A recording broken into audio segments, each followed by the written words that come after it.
সম্মানিত সুপ্রিয় দর্শক শ্রোতা, দেশ ও প্রবাস থেকে যারা আমাদের সাথে সংযুক্ত আছেন, আমাদের ভিডিও দেখছেন অথবা শুনছেন, সবাইকে আন্তরিক প্রীতি ও শুভেচ্ছা জানিয়ে শুরু করছি আজকে নতুন একটা প্রতিবেদন। বন্ধুরা, আমার সাথে সংযুক্ত আছে সুইট একটা আপু। তার জীবনের গল্প কথাগুলো তুলে ধরার চেষ্টা করব আপনাদের সাথে। হাতে যদি সময় থাকে ভিডিওটা না টেনে কন্টিনিউ করলে বুঝতে পারবেন, ওনার প্রতিবেদনে আসার কারণ সম্পর্কেও জানতে পারবেন। কথা না বাড়িয়ে পরিচয় করাইতেছি আপনাদের সাথে। আসসালামু আলাইকুম। ওয়ালাইকুম সালাম ভাইয়া।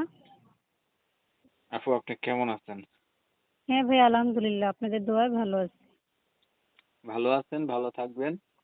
ভালো থাকাই কামনা করছি। তবে শুনতে চাচ্ছিলাম প্রতিবেদনে আসার কারণ কি ছিল, কেন আসছেন বলেন। প্রতিবেদনে আইলাম ভাইয়া, আমি মনে করো না যে ছোটকালে মা বাবার বাড়ি চলে গেছে, আর বাবা বিয়ে করে অন্যখানে চলে গেছে, আর ওই দাদুর কাছে থাকি। দাদুটা অনেকটা অসুস্থ, তাই চলতে ফিরতে পারে না, তাই বাসা বাড়ি কাজ করি। তা ভালো মনের মানুষ পাওয়ার জন্য, যে সুখে দুঃখে আমার পাশে থাকবে, তার জন্য প্রতিবেদনে আসলাম। আপনার সুখে দুঃখে পাশে থাকবে এমন একটা মানুষ পাওয়ার জন্য প্রতিবেদনে আসছেন। জি ভাইয়া, জি। আপনার পরিবারে হচ্ছে বাবা বিয়ে করে চলে গেছে, হুম। মা আছে না? হ্যাঁ, মা বাবার বাড়িতে থাকে, আমি দাদিকে নিয়ে ওই পাশে বাড়িতে থাকি, ভাড়া থাকি আর কি, নিজস্ব বাড়িঘর নাই। আচ্ছা, আপনার বয়স কত? বয়সে 18। 18। আগে কি বিয়ে শাদী হয়েছে নি?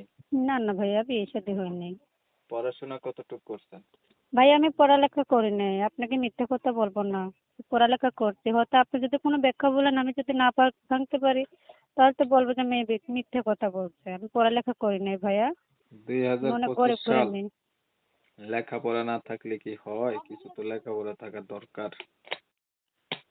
লেখাপড়া করিনি, এখন আল্লাহ তাআলাই যেটা ভালো জানে। আল্লাহ তাআলার নামের উপরে স্মরণ করে আপনাদের কাছে আসছে, এটাই কামনা করি ভাইয়া।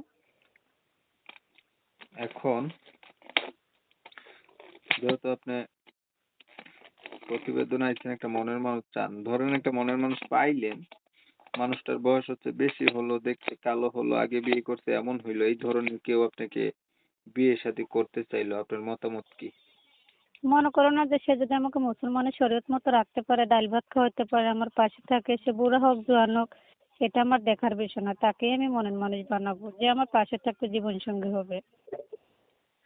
আগে কি কখনো আপনি প্রতিবেদন করছিলেন? জি না ভাইয়া, আগে আর প্রতিবেদনে আমি আসিনি।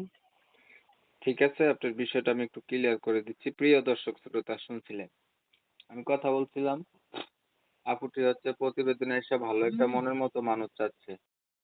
উনি কিন্তু দেখতে চমৎকার সুন্দরী, তবে সমস্যা হচ্ছে লেখাপড়া ওনার নাই।